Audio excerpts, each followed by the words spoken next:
Hi, hello. I don't really know how to start today, so we're just gonna rip the band-aid off and get right into it. Today we'll be talking about the aughts. Aught, you know, the thing with the... Yeah, that's what we're talking about. But not the good stuff. It's kind of bad. I mean, I know taste is subjective, but if you exist in the vicinity of this, and you think it's the good stuff, then we're gonna have to get you some help. And a financial advisor. It's Comedian! But not the ha-ha kind, it's really more of the banana taped to the wall kind of comedian. That's the one we're gonna be talking about today. Real funny stuff. But enough of that, let's actually get into this piece. There's always more to art than just what it looks like on the surface. There's depth, there's a story being told here. I want to actually dig deep into this piece and peel back the layers to find the heart of it.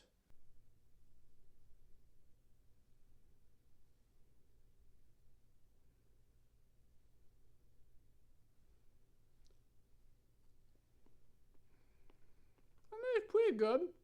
Not too bad. I don't really know what I was expecting. Yeah, I'd pay $1 or $2 for that. But you know what I wouldn't pay? $6.2 million.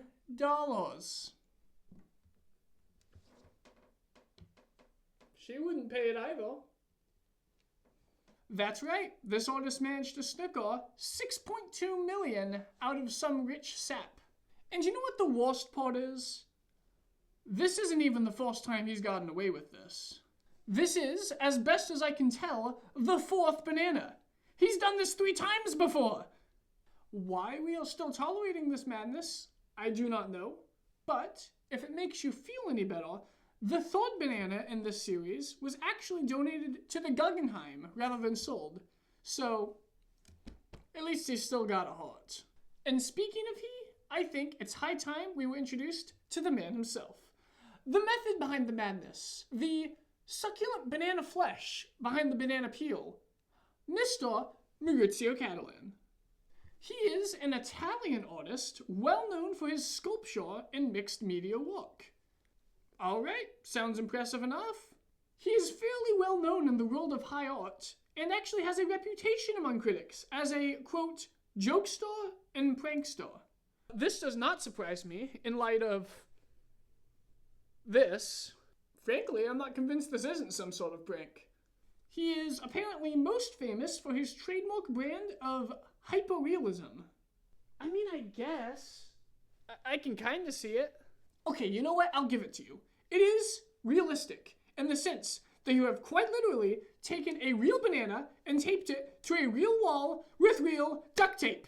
It's hyperrealistic because it's, you know, real.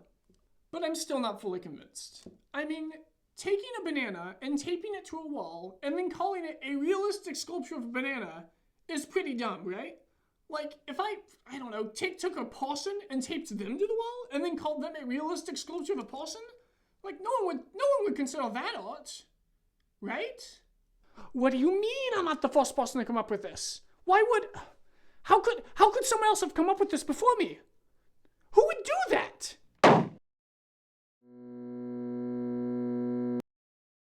He beat me to it. He's already done it.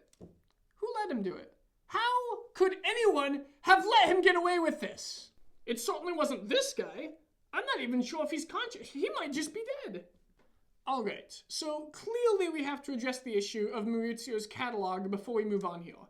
Because at this point, I have concerns that he may have killed a person by putting them on a wall, or somehow, even worse, that his entire catalog might just consist of random things that he has duct taped to the wall.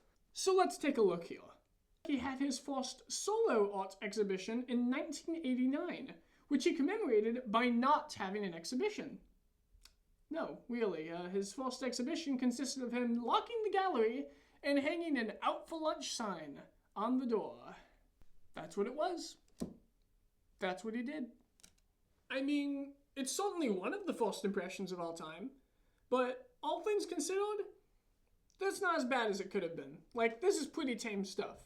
He could have done something much worse, like, purely and hypothetically speaking, receiving a spot at the prestigious Venice Biennial and then selling it to the highest bidder as advertising space.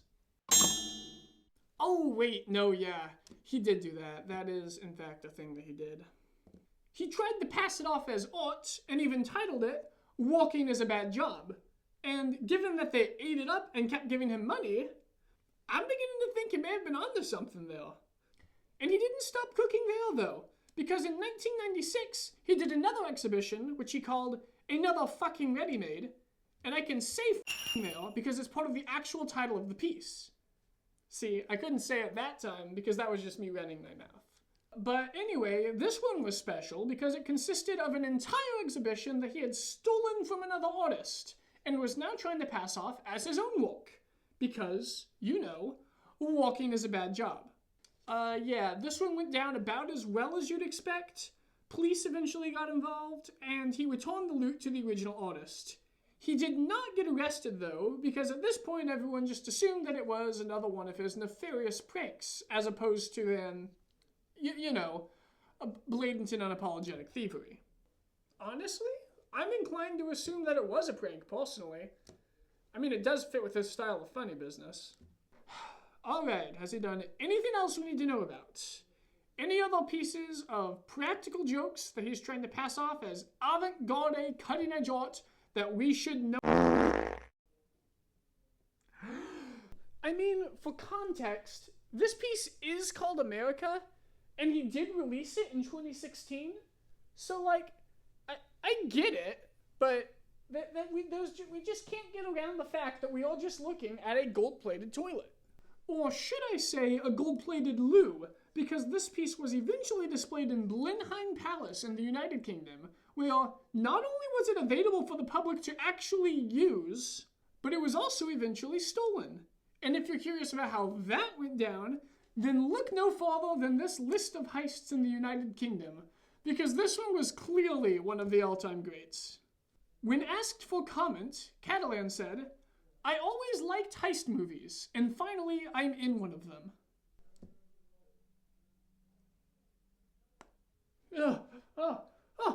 Oh boy, is this like one of those hostage movies?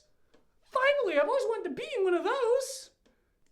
But anyway, that has been a choice selection of Maurizio's catalog, and from that, I think we can conclude that his reputation as a bit of a prankster has been very thoroughly earned. I mean, I think he's doing it on purpose to make a point about the fundamental nature of what makes something art, and frankly, if he's able to get that point across while ripping off some rich saps who are probably more interested in laundering money than appreciating the arts, he's doing the good work in my book.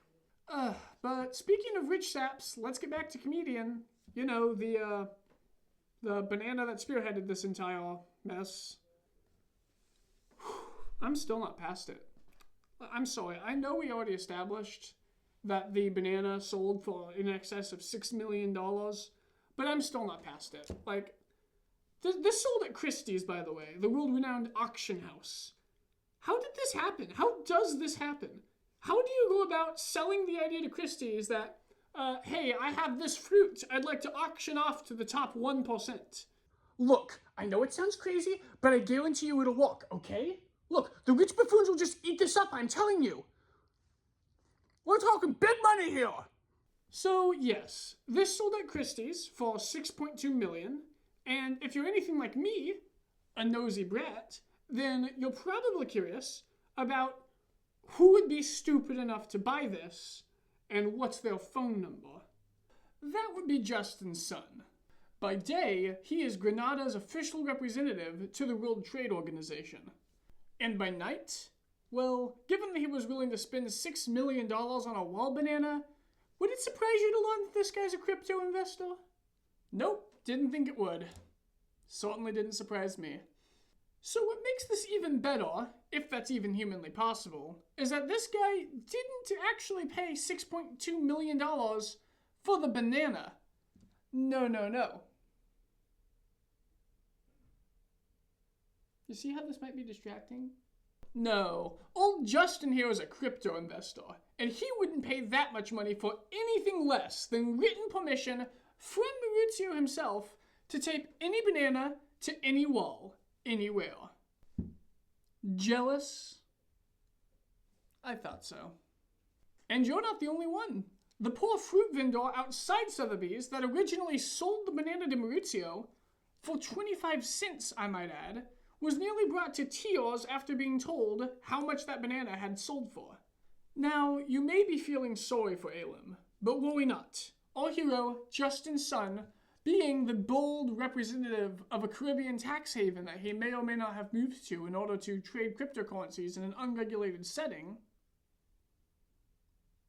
heard of this man's plight and resolved to make it up to him.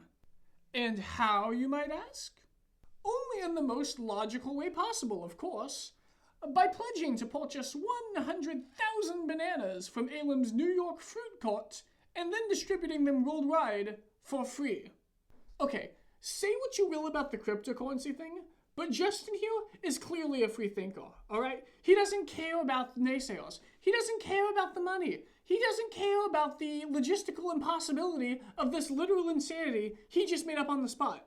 Justin is clearly a man of action, and he's gonna get it done. Maybe. Possibly? Alright, you got me. He didn't do beans. And if we're being completely honest with ourselves, then I think we can admit there were maybe a few minor flaws in his whole operation here. The first one being that Elam didn't have 100,000 bananas. That many bananas would have cost him $25,000 to acquire, and even if he did acquire them all at once, selling them would have only made $6,000 in profit. And when I say $6,000, I of course mean no dollars, because Elam is just an employee, and all the money would actually go to the cart's owner, Mr. Muhammad Islam. So really, this whole thing was kind of pointless and contrived from the start. Who would have guessed?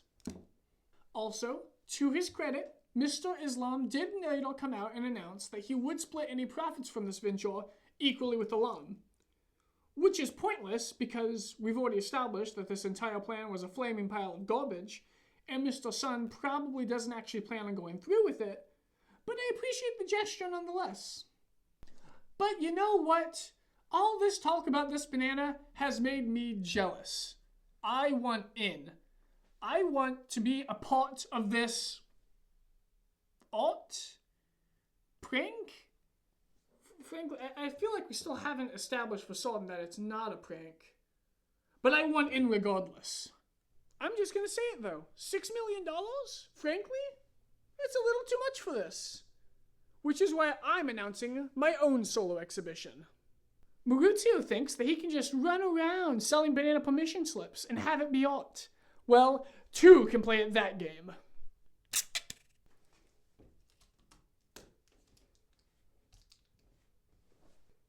I call it another fucking ready-made. And I think you'll find this one to be more appealing than the last. Get it?